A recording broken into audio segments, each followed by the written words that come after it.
show that educates and entertains. I'm Joel Schmitz, accompanied by James Jackson, Jake Galley, and crunching numbers in the back, Stat Matt. This past week in sports, everyone, the Angels pitcher Tyler Skaggs unexpectedly passed away at the age of 27. MLB All-Star rosters were announced. Yankees and Red Sox play first ever MLB games in London, combining for 50 runs in the 2-game series.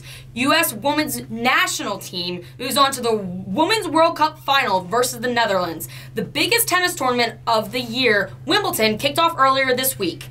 Here's a fact straight at you. Coming off of an Achilles injury, players on average will be 8% less efficient. But if KD is 8% less efficient, he is still just as productive as Paul George was last season, as he finished third in MVP voting. When KD returns, will the Nets be the instant favorites in the East? Look, on paper, you probably want to say yes. You get two of the top, 15, 20 players in the league on your same team when KD comes back. You're going to want to say yes and win the title. I just, for a whole bunch of reasons, don't see KD and Kyrie being those guys to lead a team to the franchise. Well, I do think they'll be the instant favorites in the East, right? The shock value favorites of is it. different. Right. Favorites is different. The word favorites is DeAndre Jordan as well. Both Kyrie and KD actually, I didn't know they were such good friends with DJ. They took less money to make sure that he got $10 million a year. They're going to have a complete team. I think this is, and when you look big picture, yeah, this is the right way to go about New York basketball. The wrong way is what the Knicks did. Is what the Knicks did. Not even with their signings. I'm just so sick of that franchise trying to bail themselves out just solely based on the fact, we're New York. We're the Knicks. Yeah. We're from New York. Yeah. Now you have another team from New York that holds you accountable for when your owner, James Dolan, does some dumb shit. Like not even offering Kevin Durant the max contract. That, I think, was a little bit of damage control. There's a reason he didn't come here. No, KD, I think, came out and said, or his agent put it out there, that had nothing to do with why he didn't go there. He just didn't want to be on the Knicks. He didn't want to go there by himself. That's the report Right. that came out, that he wasn't going to go there unless he had a running mate. So he chose to go where his running mate went, and that was Brooklyn. Yeah, so now they say, we're Steve Mills, president of basketball operations, came out and said, we know you're upset, but we're building for the future. Do you know how long they've been doing it? They did this, if you think back to 2012, when LeBron was a free agent, they were saying, it's okay that we've sucked. It's okay that Amari and Carmelo couldn't get it done. Or we got, actually, Carmelo, that hadn't happened yet. And they got Carmelo and Amari in response to that and overpaid for Carmelo, never won anything with him. And now they're doing this same exact thing with Giannis in 2021. All the little 2-year contracts that they're doing with Wayne Ellington and with Julius Randle actually got a 3-year deal. But there was a couple other mid-level type guys who got 2-year deals. They're looking for Giannis, and I got bad news for you, New York. He's not leaving. Giannis ain't going there. I'm gonna take a 30. Here's exactly why I think the Nets will not win a championship with KD and Kyrie at the helm. Both of them want to be the man on the court, right? They both want to be the biggest contributor to a team, to a championship run on the court. But neither of them want that responsibility of being the man of a franchise off the court when the buzzer stops. You know what I mean? Mm-hmm. If you want to lead a championship team, you got to do what LeBron does. If your team doesn't play well, guess who that falls on? Comes back to you. You know what I mean? You blow a lead, guess who that falls on? You have locker room turmoil, buddy. Guess who that falls on? Especially when you're the source of the problem. When you are the biggest person on the team, not only is that fall on you, but then your team, your coaches, your franchise, your organization, your fan base looks to you and says, not only is it your problem, it's also your job to fix. What are you going to do about it? And both of those guys... They're not built like that. No, neither of them are built like that. They've been malcontents everywhere they went. And they both were in that same scenario where they went to a place or were in a place, failed.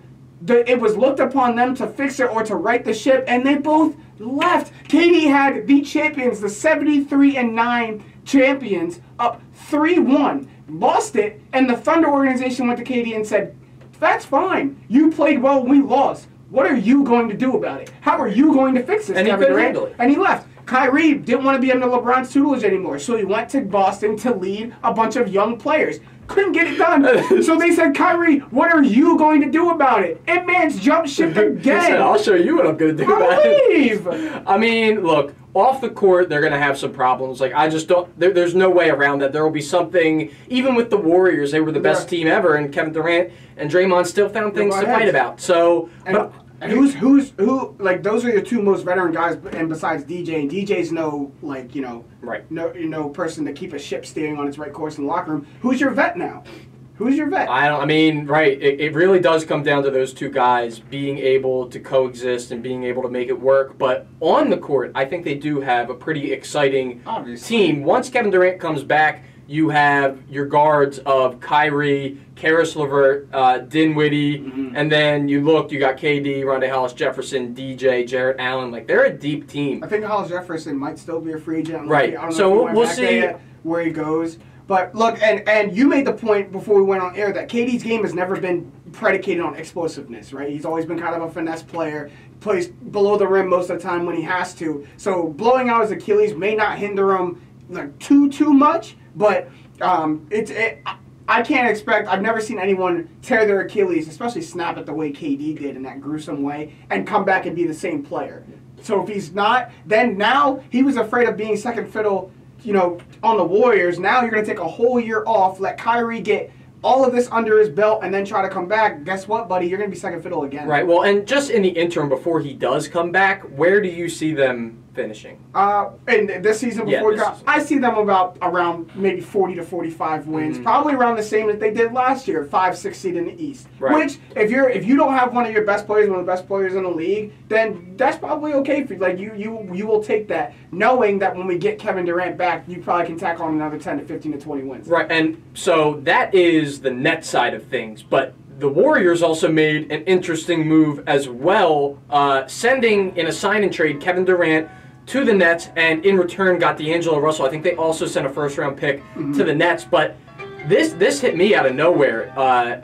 D'Angelo Russell, I don't think really fits in. I don't know. What do you make of it? I mean, I don't think he really fits in either, but to that same breath, the Warriors aren't planning on keeping him for an extended period of time, which is hilarious that they signed him into a max with the intention of flipping him and losing him. But of all this free agent buzz, I think what the Warriors did kind of gets lost. I think they had a really underrated and really low-key good free agency. Instead of just losing Kevin Durant outright, it was kind of, you could probably tell that Kevin Durant had 1 foot in and 1 foot out. He wanted to leave. Right. Yeah, so instead of just letting him walk, you get a sign and trade and you get something for him to now have a placeholder for Klay Thompson's time of being out. And also you give D'Angelo Russell a chance to display his skills on a good team, and then when you're ready to trade him, he has all this value to trade him for. People are actually want D'Angelo Russell. Right, and another move that they made that I think you're alluding to, Willie Cauley-Stein, they got in, and also Kevon Looney on like 3 years, really cheap. Yeah.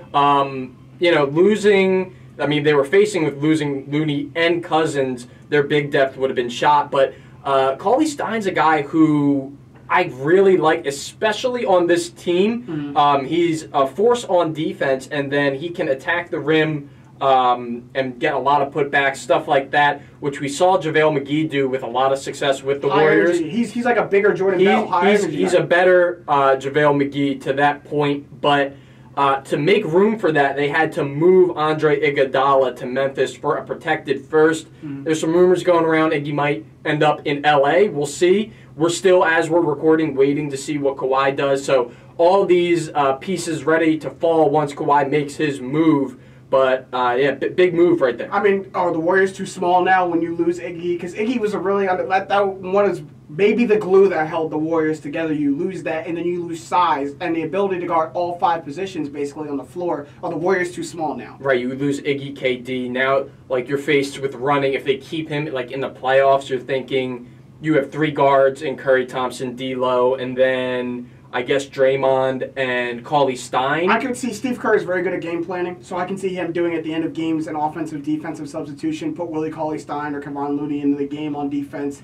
and then another salvage of play, put D'Lo back in on offense, because that does create a little bit of matchup problems on the other end when you have, because now you again surrounded Draymond Green with 3 shooters on the floor. And my instinct says the Warriors will make this work. Like, look, this is the team that really invented the big 3-point rush. Now all the teams are doing it. And their biggest stars, until Kevin Durant came in, their biggest stars are always willing to make room for another star. Right. Curry and Clay have always made room for someone who wants to come in and be special. Harrison Barnes, Iggy, Kevin Durant. They have no problem letting D'Lo shine when D'Lo shines. And if D'Lo can integrate himself in that three-point barrage that is in the Warriors' offense, then I think they can shine. They can do something special. Yeah, and if you look at the numbers, when you add D'Lo to Thompson and Curry, their three-pointers attempted per game last year is 27.2 per game between That's the three insane. of them. It is more than 4 teams in the NBA had per game. The Bulls, Clippers, Pacers, and Spurs, 3 of them being playoff teams. Yeah, you know what I mean? Like, they just make it work. They have a system predicated, and they're smart enough to not go and get a person who they can't integrate into their system. They're just a really good organization. I hate them,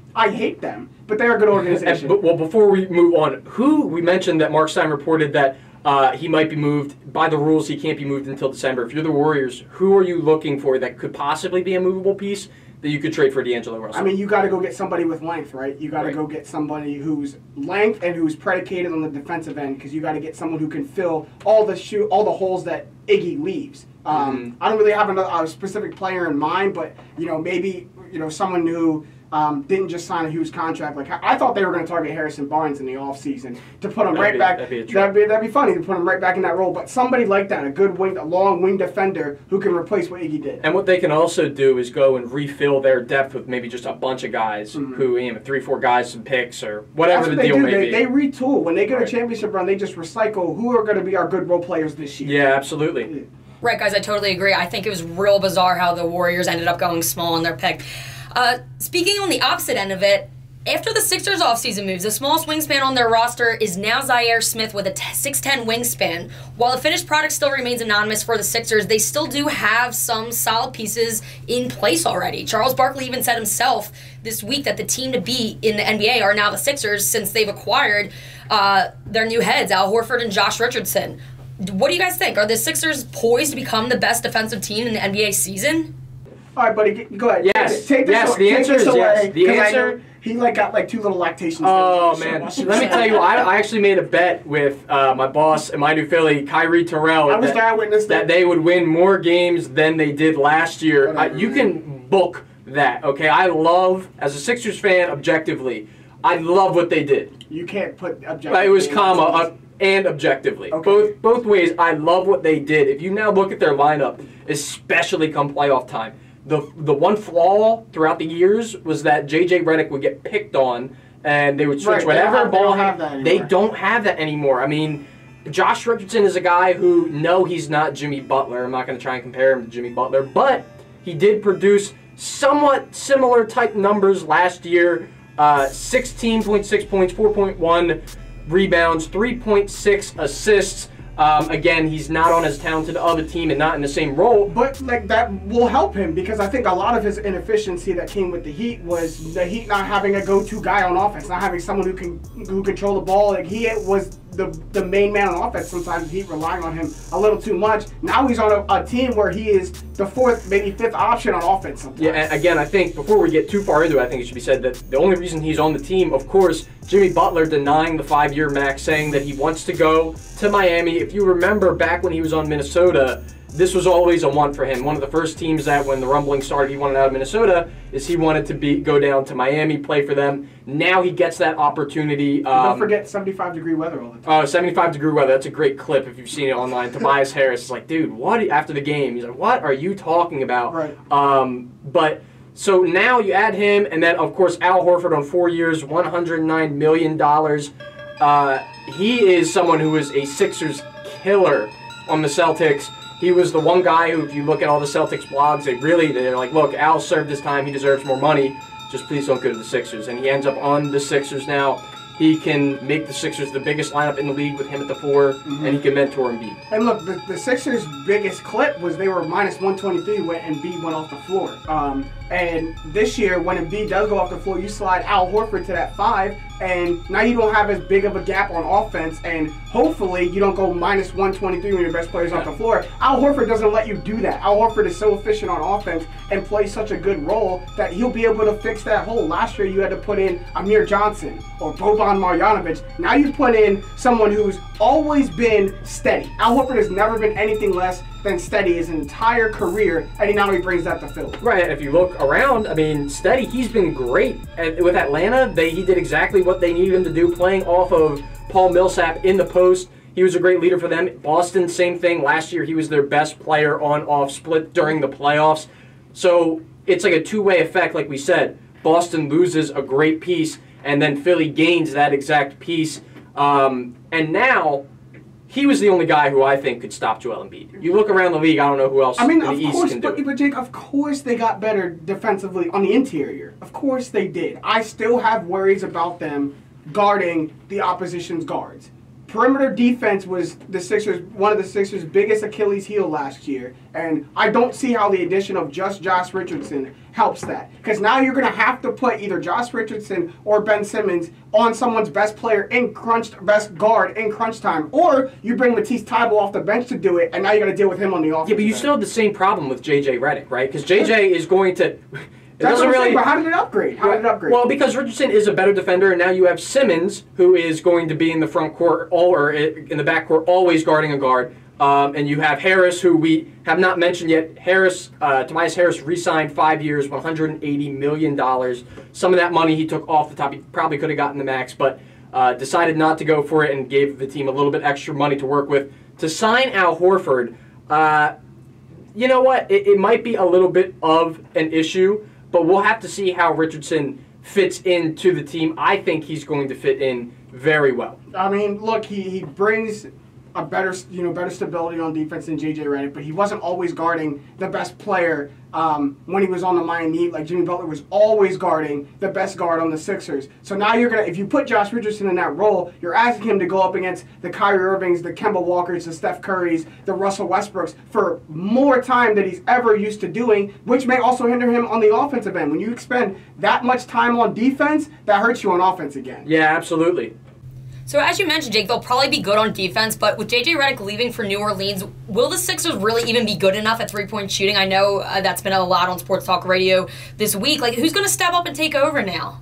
That's a very interesting question, Joel, and I'm going to sit back and let Jake try to answer this question. I did the numbers. I crunched the numbers. Last year, if you take the starting five for the Sixers, they averaged, their combined three-point average was 34.7% per game. The new lineup is actually worse than that, 32.9% when you take out Redick and Butler and you add in Al Horford and Jay Rich. You're off to a great start. However, if you look at the last time Tobias Harris was in I'm not going to say ball dominant, but a scoring role, a role where he's going to have the ball in his hands, he can dribble, he can get into a rhythm, he can create his own offense. He was not able to do that last year with Jimmy Butler kind of being in that role. Tobias Harris is going to be that guy this year, and when Tobias Harris was in that role, he shot 44%, which would put, if you factor that in, that actually puts him at a better average than last year at 35%. Well, let me ask you this. Is Tobias Harris the first option on offense?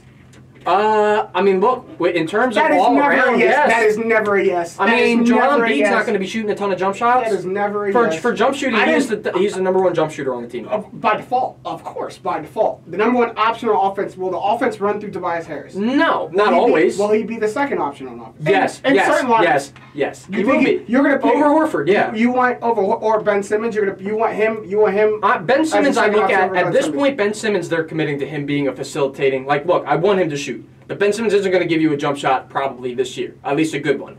So that being considered, you're going to need a guy just like Jimmy Butler did last year who commands the ball, even late in games where you can't really go down into the post. We talk about that last-second shot. Who do you want taking it? Tobias Harris is probably that guy, for better or for worse, this year. I mean, look, and where Ben Simmons will take over is in the full court, always does that, but we're focusing more in the half court because that's where the Sixers need to improve and get better. Ben Simmons is a force in the full court. He's 6'10", damn near 7 feet, and can dribble and pass like magic, so we get that. He's great in the full court. I never had any grievances with Ben Simmons in the full court. It all comes in the half court, but look, Josh Richardson only shot about 35% from threes last season, but jumped up to 38% on spot-up three-pointers, which probably he's going to be shooting a lot of. He's probably going to be a lot of kick-out threes, maybe either off of drives or off of offensive rebounds, and he's just got to hit the shot when it comes to him. That's something Tobias Harris didn't do in the playoffs. Right, well, and yeah, like you said, they kind of stuck him in almost like a Robert Covington type role when Robert Covington was on the Sixers, just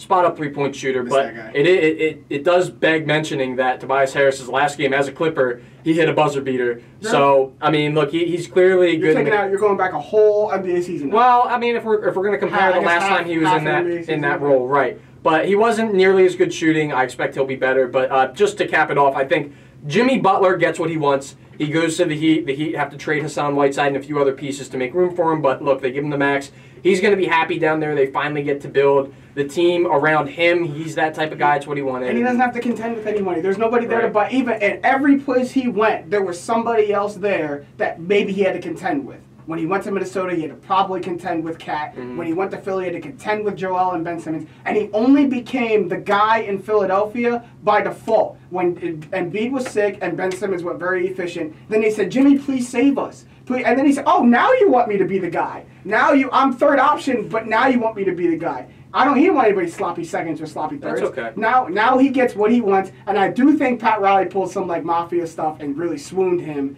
and got him in there. Like I want to know what Pat Riley. Well, he's a straightforward type guy, right? I mean, like you said, he has that slick back, just straight shooter type look, and that's who Jimmy is. I mean, he's a guy who is a personality for sure. Yeah. And Pat Riley, I'm sure, did a great job on selling him at Miami. But, StatMat jumped in our script just now and said, enjoy the 7th seed. Yeah, enjoy the 7th seed. Enjoy all the blow that goes on down there, Jimmy Butler. I'm sure you'll have a lot of fun losing in the playoffs. I'm not against you, so if you got a spot in your Miami crib that I could come stay for a little bit, I'd be willing to. Yeah, good luck with that. Yeah, I mean, when it comes to Jimmy Butler, word on the street is he didn't even want to play for Brett Brown, but again, done deal. He's now down in Miami. Miami, to me, is still the lower seed playoff team to me, even with the acquisition of Butler. But like you guys said, he makes a good transition down there. I think he'll vibe well with the culture. I mean, I think now it's only appropriate after you talk about the Philadelphia 76ers, you talk about the beloved Boston Celtics, right? When Al Horford was off the floor last year, both Jason Tatum and Jaylen Brown's true shooting percentage fell by over 5%. Kemba stated he signed with the Boston Celtics because he wants to allegedly complete and fulfill some dreams in his career and wants to lead the young core of Boston. Will Kemba Walker be able to take Boston further than they went with Kyrie Irving? Look, right away, maybe not right away, but there is something to be said for what Kemba can bring to Boston. Like, he's a very similar guard to Kyrie, just without all the prima donna-esque moves and without all the pouting. If you're looking for someone to build around, like think when you're building a building, you don't want it on something that's unstable, which is what Kyrie was. He's unpredictable, unstable. Kemba Walker is a guy who you know what you're going to get from him. Mm-hmm. He's a little bit older as well, so maybe a little bit more mature, but I think overall he's a similar player in his play style, and now without Kyrie being the head case that he is, demanding the ball in the waning moments of the game, you can allow guys like Jason Tatum, who we saw without Kyrie, lit up the playoffs without Kyrie. And I think it has to be stated that Kemba, for his entire 8-year career, has been on a bad franchise. Hasn't been on a team who's, I think, maybe made the playoffs one time. The Hornets suck. Yeah, put them on my sucky franchise list. The Hornets made the playoffs twice with Kemba. He's never been in a deep playoff run, so he hasn't been there yet. Jason Tatum did it in his rookie season. So, and that's opposed to Kyrie, who in the waiting moments, if Kemba doesn't have it going, I don't think Kemba's the kind of guy to force it like Kyrie would. Like, remember when Kyrie went that awful, 10 for 22 shooting night, and he got asked about it, and he said, well, I should have taken 8 for 22. You're right, I should have taken 33 shots. You know what I mean? Kemba's not that. Kemba's going 8 for 22. Kemba might make a good basketball to play, but we saw, he dished it to Jeremy Lamb and Jeremy Lamb hit a couple buzzer beaters last year. He is one to give up the ball and give it to Jason Tatum to let him shine. Right, and even if it's not Tatum, Jaylen Brown as well, which it'll be interesting to see what happens with Jaylen Brown and really with this entire team. They made some other savvy pickups. Enes Kanter will probably be their starting center this year, but overall, I think that he won't be able to lead them further unless they get something else, which Boston has been kind of like New York has been saying for years, we're going to get Blake Griffin. Oh, no. We're going to get AD. We're going to get so-and-so. And they finally landed... No team really knows. They finally landed Kyrie and Hayward, and how'd that work out? Not very well. Look, that Hayward situation is different. If Hayward doesn't snap his ankle 4 minutes into being a Boston Celtic, we have a much different Gordon Hayward. Now they're stuck with him in that crazy-ass contract, and now he has to come off the bench. But going back to Kemba... shorter point guards might decline, better than, they're not as durable. You're smaller. Right. They might decline in their careers better than, taller or bigger average point guards. Quicker, yeah, but Kemba's still a very good player, and he fits in the Boston Celtics role a lot.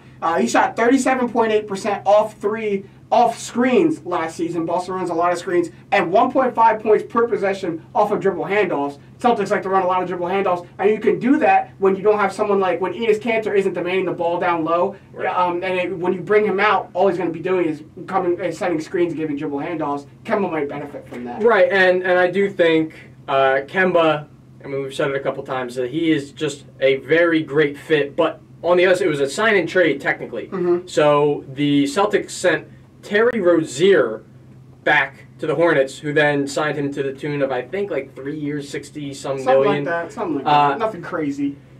They need to move that franchise. That team needs to be in Seattle by like 2 years from now. I don't see them ever moving it as long as Michael Jordan is the owner. Okay, He's from then Charlotte. get Michael Jordan out of there because he has no clue what he's good doing. luck with That's that. going to be easy. Yeah, that should be very easy. If I'm a fan of the Hornets, what the hell is this team doing? What are you doing? You let your best player in the last like 20 years walk and then bring in the guy at the same position and give him a deal that, like, if you extrapolate Terry's deal out, they only would have had, if you make it to 5 years, they only would have had to give Kemba like $60 million more, which maybe sounds a lot, but to an NBA franchise, it's not that much over 5 years, especially considering the difference between Rozier and Kemba Walker. And it's different if they use that 60 mil, that saved 60 mil, and we're going out and targeting other free agents to go and help help Terry Rozier to maybe still make a playoff run. But they did it. And look, Michael Jordan is just not that guy to give somebody a super max. What was the saying? Kemba said, "I need a super max," and Michael Jordan said, "Super null." He said, "Here comes a super cap." That's what hard I'm cap. We're not going over. That's what I'm saying. Like Michael, he's just not that guy. As long as Michael Jordan's there, I don't see them doing it. He's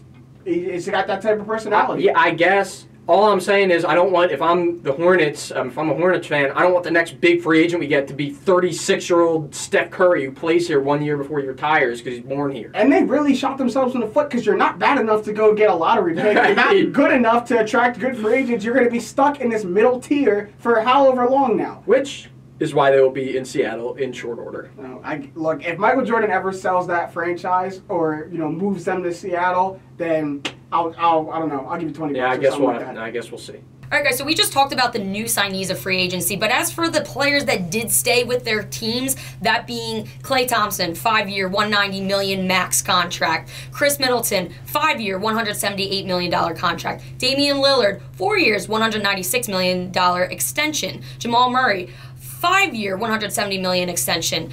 Kristaps Porzingis, wow, that's a name. 5-year, $158 million max. What was the best deal here? I think, no doubt about it to me, is Porzingis. If, it is a bit of an if, but if he becomes the player that he once was. Off an ACL injury. Off an ACL injury, but he's a behemoth. He is the unicorn. He doesn't necessarily need the explosiveness. He did have a little bit of an explosiveness to his game, but he doesn't really even need that to be an All-NBA player, in my opinion. But you know what he does need? Knees. And he's 7 feet tall. You blow out a knee when you're 7 feet tall. Do you come back the same? Yeah, Joel Embiid wasn't a knee, but he's had injuries. There have been big guys who do come back. You need knees. Here's a guy who has no explosiveness, has the same similar game. Would he be okay if he went on the same career path as Dirk Nowitzki? Because he plays just about the same game.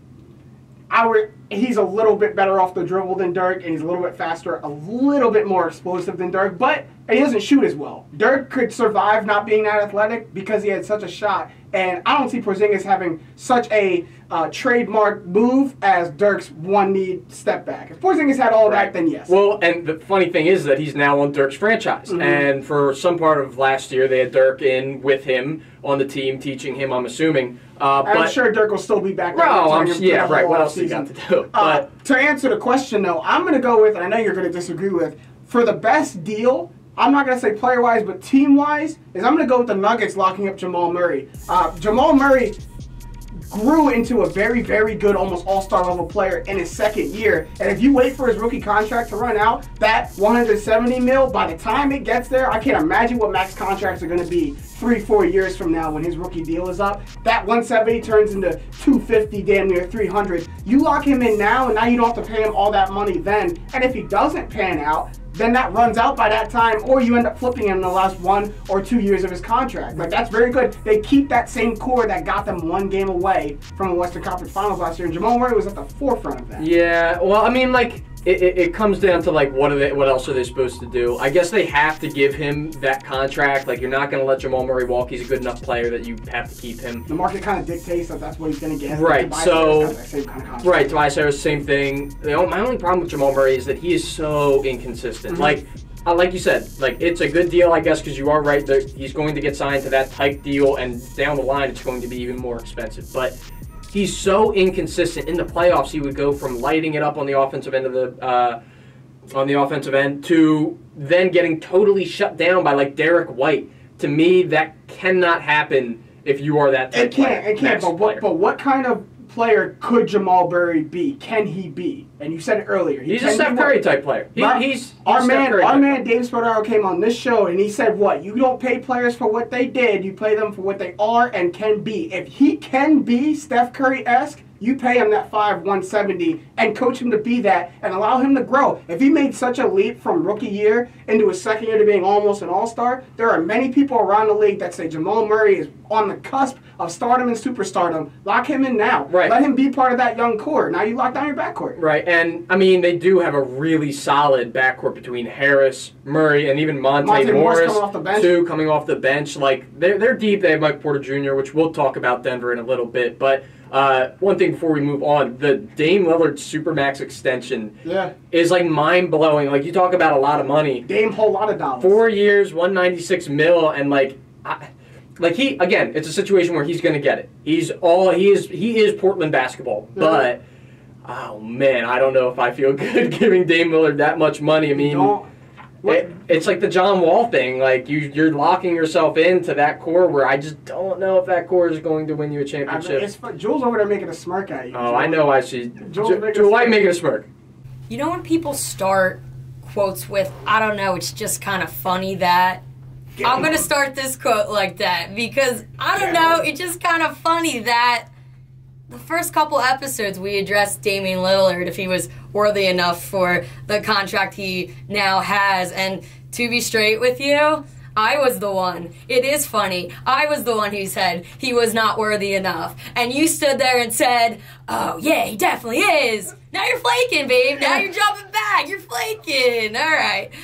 We're going to move on, though. Obviously, we're still waiting on Kawhi to sign, the man, the myth, the legend. But when the dust does settle, when everything is said and done here, and teams gear up for this season, who are the best contenders in the East and Western Conference? What do we think? The biggest contenders, let me stay true to my form, and I'm going to say one of the biggest contenders in the Western Conference, not named the Warriors, is the Denver Nuggets, a team who, look, seems to have all the pieces around it. Great head coach, good star player in Jokic, great young players, and it seems that the only thing that they were really missing was that playoff experience. You need to go through it once or twice before you can really get it down and get to the championship, and they had two epic 7-game series last year that gave them that experience. Like, I think the Denver Nuggets are primed for maybe a good run right now. Right, and you know what is everyone, and for me, I'm going to go with the Warriors, but with everyone thinking the Warriors are going to fall back, like, to me, they almost become, like, I'm not going to call them a sleeper. I almost did not going to call them a sleeper. They're not a sleeper. But I think the Warriors are, like, still the front runner. They still retain value, and they still have Steph, Clay, and Draymond, who, lest we not forget, won the most games in an NBA regular season ever. And the year before that, won the championship. Right. So those guys are still proven. And to me,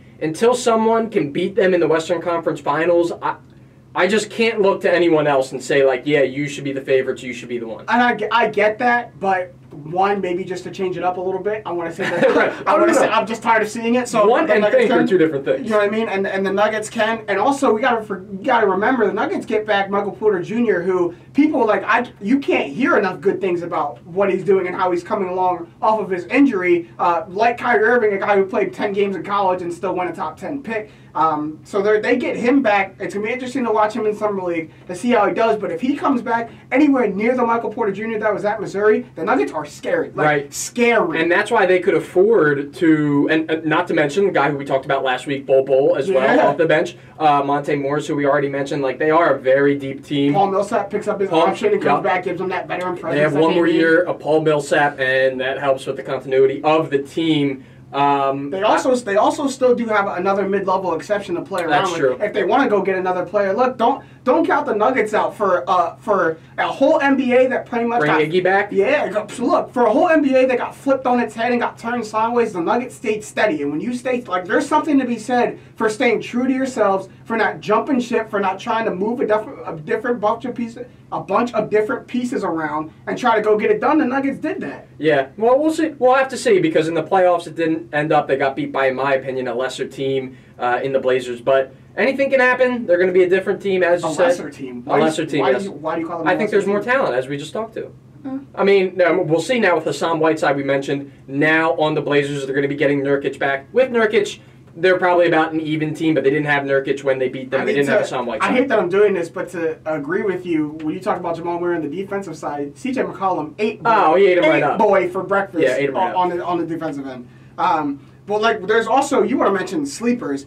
There's some sleepers going out there too. And my big sleeper team is in the Eastern Conference, and that's the Indiana Pacers, a team who signed and traded for Malcolm Brogdon for a first and 2 future second-round picks. They also add T.J. Warren, they add Jeremy Lamb, and Victor Oladipo, Spider-Man, comes back. They're a really good team. They have one of the best defensive players in the league in the interior, and Miles Turner. And I know you really like Domantas Sabonis down there too. Yeah. Like, this is a team that without Victor Oladipo, without all those extra pieces, still maintain a 5th seed in the Eastern Conference and gave Boston a hell of a series. Yeah, speaking of that Eastern Conference, I already stated at the top of the show, the Sixers are going to win the Eastern Conference, people. Whatever, dog. Like, get used to it. They're going to win the Eastern Conference. But as for my sleeper and someone who we haven't mentioned yet, the Utah Jazz absolutely killed this offseason, in my opinion. They did. Nothing flashy. I mean, they brought in Mike Conley, who's a very good player. Sturdy. They also brought in Bogdan. I always get them mixed up. One of the Indiana Bogdanovich. Bogdan, it's the guy with the same Bogdanovich, right? So they bring him in and pair him with Ingles in the front court as well as Gobert. I hate Joe Ingles. And now you have like a really pesky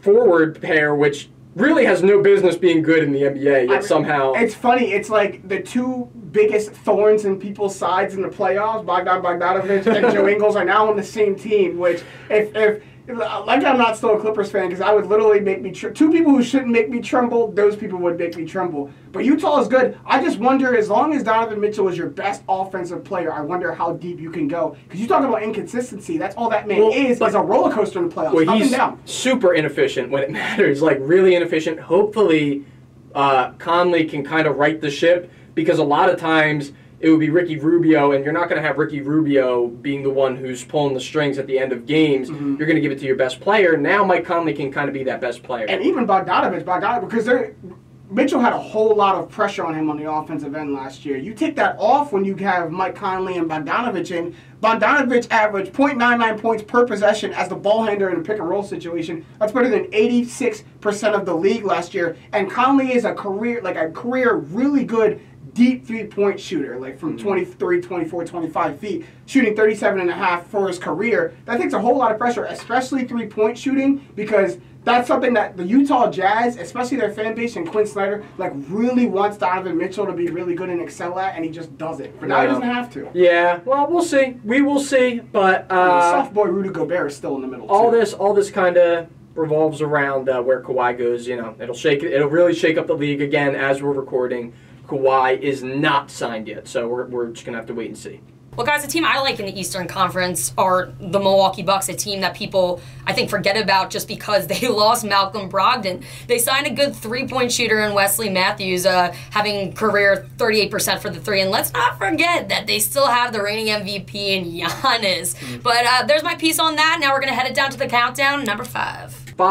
Dodgers were down to their last out and rattled off 5 walks to win the game. Against who? I'm not exactly sure. Diamondback says Stat Matt, the all-knower.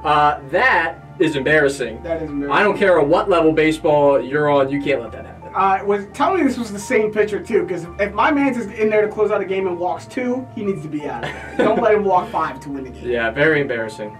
Number 4. Number 4, the number of players the Lakers still have under contract or only have under contract. AD, LeBron, Kuzma, and now the one, the only, Jared Dudley, the guy who had Ben Simmons looking. Say it with me, Jay. Say it with me. shaky, in the baby. second round, baby. Shaky, baby. Right past you in 5 games, baby. Look, that's all they have under contract. The Lakers still, Lakers still got to do some things to move it. But as we all expect, the Lakers are going to make some moves this season. They're the last shoe to drop. Kawhi, we'll see. Number 3. Number of consecutive seasons James Harden has led the NBA in win shares. I was saying campaigning harder than probably anyone, even fans of James Harden, fans of the Rockets. When Russell Westbrook won his MVP, that should have been James Harden's MVP. Absolutely. And then this year as well, James Harden, a ridiculous year. Just not good enough, obviously, with voter bias. He's been so good now. People don't want to vote for the same guy over and over again, so they voted for Giannis. But we've talked about this. MVP kind of has become most breakout season. Giannis had the biggest breakout season. You kind of, after Harden has sustained his excellence for the last 3 seasons, you kind of get used to it. So it's nice to see something new, which is nasty, right? Yeah. So Giannis got it. That's my man, James Harden, down here in Houston. We gonna be all right, Rockets. We gonna be all right. Number 2. 2 is for the number of consecutive Women's World Cup finals that the U.S. Women's National Team is in. This is just, I don't know if you guys have been watching or if anyone out there has been watching. It's just a dominant soccer team right now. And they're going to look to take down the Netherlands on Sunday in the World Cup final. I'm all behind it. Let's go. yeah, my mom's a huge fan, and she's at work, so she can't watch the game, so she records them and comes around, don't tell me what happened, don't tell me what happened. She'll be watching on Sunday. So no, she was watching, and I walked by, and I'm like, oh, are you going to be able to watch the final game? Like, not realizing that gave it away, so she was pissed at me yesterday. I'm sorry, Mom. Sorry that happened. Here's what I do want to say, though. A lot of controversy has been coming out with the women's national team going up 13-0 against what, Thailand was it? And then Alex Morgan with, sipping the tea and her celebration. Look, if people can't handle getting stomped and then getting celebrated on, don't let her score. USA, keep doing what you're doing. I love Megan Rapinoe, how she's handling it. I love how Joe Ellis is handling it. I love how all the stars are handling it. America has never played nice, and we're not about to start now. Yep. Yeah, I mean, James, I was cracking up over here when you were saying that because I was all over Twitter right after they won their match, and after she did the tea thing, they went on back to the locker room, and they were like party rocking, like doing their thing, rapping. Like, you gotta respect it though. They keep winning. It's like, why not? Do your thing. All right, now we're bringing it down to number 1. Number 1, the number of Hinkie draft picks still on the 76ers. The process, Joel Embiid. James, earlier today you told me that I look like Sam Hinkie. A little bit. That is the best compliment anyone has ever given me. I want our fans out there to tell me if I'm wrong, that this man let me know. We'll put up a poll. Looks a little bit like Do I Sam look like a young Sam Hinkie? Please vote yes if you care about He me. thinks it's a compliment. I didn't really mean it as a compliment. No. All right, well, that's all the time we have for this episode, and we'll go to At the Buzzer. Julie, have anything to say at the buzzer? I do. So, as you boys know, and many people do know, especially from the Bucks County area, I lost a near and dear friend to me last year. His name was Jake Topley, and this weekend, actually, we're going to celebrate his life down in Seattle City for our Can Jam tournament that we do. This is going to be the 2nd annual time we're doing it. I'm very pumped for it. I'm very pumped to be down there with my friends. I'm really excited for the 4th, and I just want to give a shout out to Jake Topley. I think I speak for everyone when I say I miss you every single day, and I think everybody really misses you every single day. And keep watching over us, and we are going to Party Rock this weekend. Team Topley forever. Let's get it. Yeah, Joel, that was really great. And I do have to say, you've been a part of, in the 12 weeks we've done this show, I think that's like the 3rd or 4th time you've mentioned that you've gone to a fundraising or a charity event for someone close and special to you. I think that's really awesome that you're a part of stuff like that. I'm very sorry for your loss, and I know your friends looking down on you and all of your loved ones, and also killed at that Can Jam tournament for me. But Jake, got anything to say at the buzzer? Nothing specific, just really, guys, be careful. July 4th, tomorrow. It's a fun holiday, but people can get a little inebriated, so just be careful out there, have fun, and be safe. Okay. All I have to say at the buzzer is, do you guys remember last summer, especially in like the Philadelphia and suburb area, we had these nasty ass bugs called lanternflies, correct? And they told us that they were going to be extinct for the winter, but then come back even stronger this summer.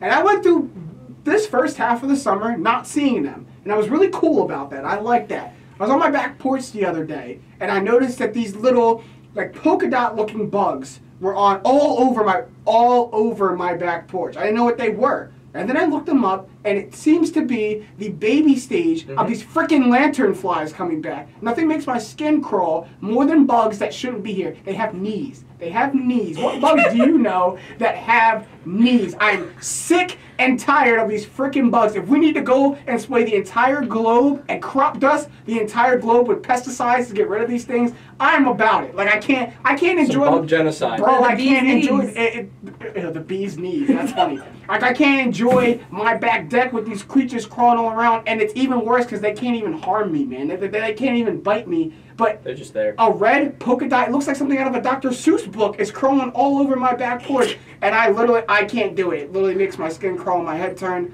I don't want to think about it, but it was a great episode. That's all the time we have. Big ups to Greg Barron, Kyle Sobieski, and Stat Matt Robinson behind the camera. From our partner, Jules Schmitz. It's been real, it's been fun, it's been real fun. From my main man, Jake Galley, I'm James Jackson, and these have been the facts. Straight up.